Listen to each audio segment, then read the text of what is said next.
This is Jamie Drummond for Good Food Revolution. I am here at Unboxed Toronto with none other than co-proprietor Michelle Genttner. How are you today? Good, thank you. How are you? Great, thank you. So this is 2 minutes from our home and what I think will be a great addition to the neighborhood. So tell us a little bit about Unboxed Toronto.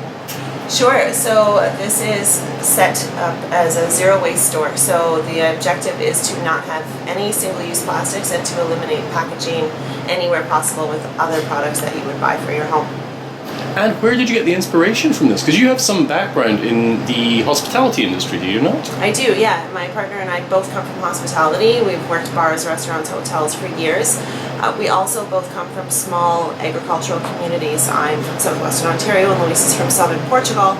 And we were raised in a very environmentally conscious mentality, just out of the way that our landscape evolved around us. And then when we moved into hospitality, tried to continue that.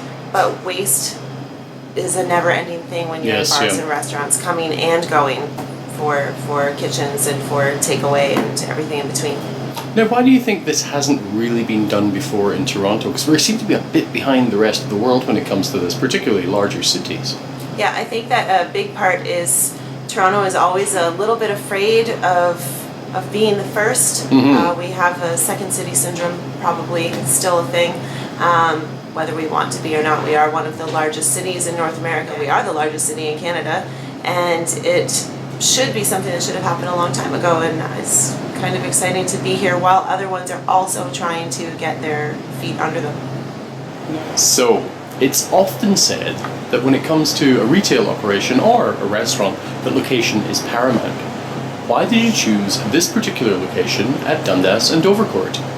There are a few reasons that we're at this location. My partner and I had a business not far from here for just over 7 years, and we took a year off, but we still live in the neighborhood and decided that part of what we needed to do was make sure that we stayed very much a part of the community that we lived and worked in. So we still live here, just a 10-minute walk away, and we decided that this neighborhood really needed to maintain a grocery store. There's nothing around here in walking distance for a lot of people. And just a lot of convenience stores that have some produce, right? Yes. Yeah. There are some produce options at some of the local convenience stores. Even the one right by our place, it's just kind of one of those grab and go things, but having fresh product, having that available, particularly for an elderly population that also lives here, and for new people that have moved into the neighborhood, having access to groceries and good, healthy, whole foods was important to us. Now, this is quite a sizable store you have here. What was here before? It is a very large store for what we wanted to do. It was a grocery store before we took over, very much a part of this community. It was almost 50 years running, from a husband and wife and her mother before that. So very much a part of this community long before we were here. And what did you change, and what did you decide was worth keeping?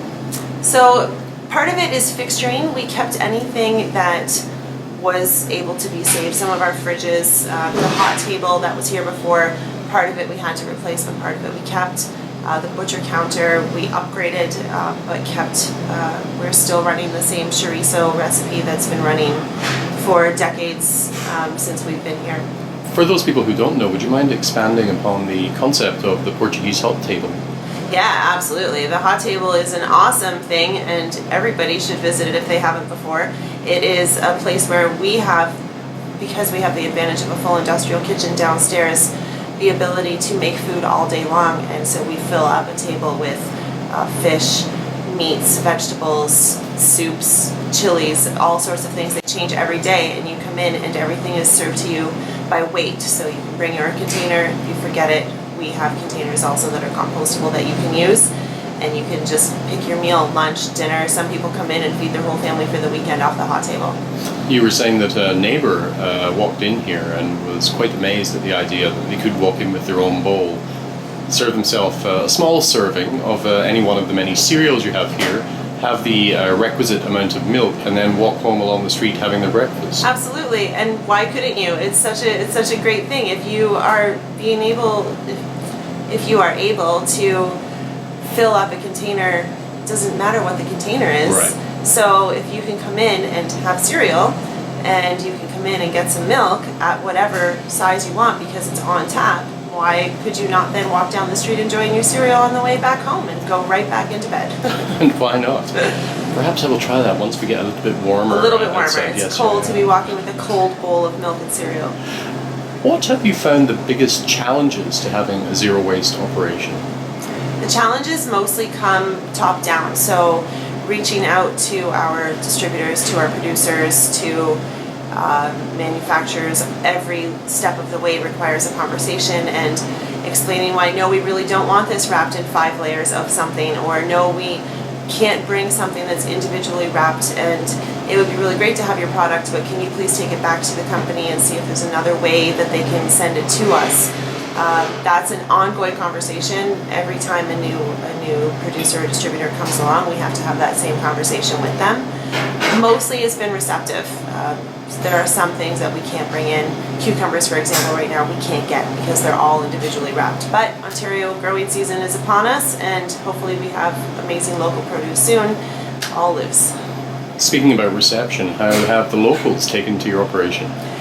Mostly it's been positive. There are some people who have been unsure of what we were trying to do, and it's a lot of conversation again here in the store, and thankfully we have a team who is amazing and is happy to talk about everything and explain why we're doing things this way, and help them to see, this is how you get your cereal, this is how you get your sugar. A lot of it actually has become nostalgic for the older population. Oh yeah, of course, going back to the way things shop this way, right? So they'll come in and go, I remember when we used to get sugar in little paper envelopes. You can do it again now. So that's fantastic. It's kind of it's been mostly positive. Yeah. Excellent. Well, Michelle, thank you for your time this morning, and we're very glad that you are a new addition to the neighborhood. Thank you for coming in. Thanks. Bye bye. I know.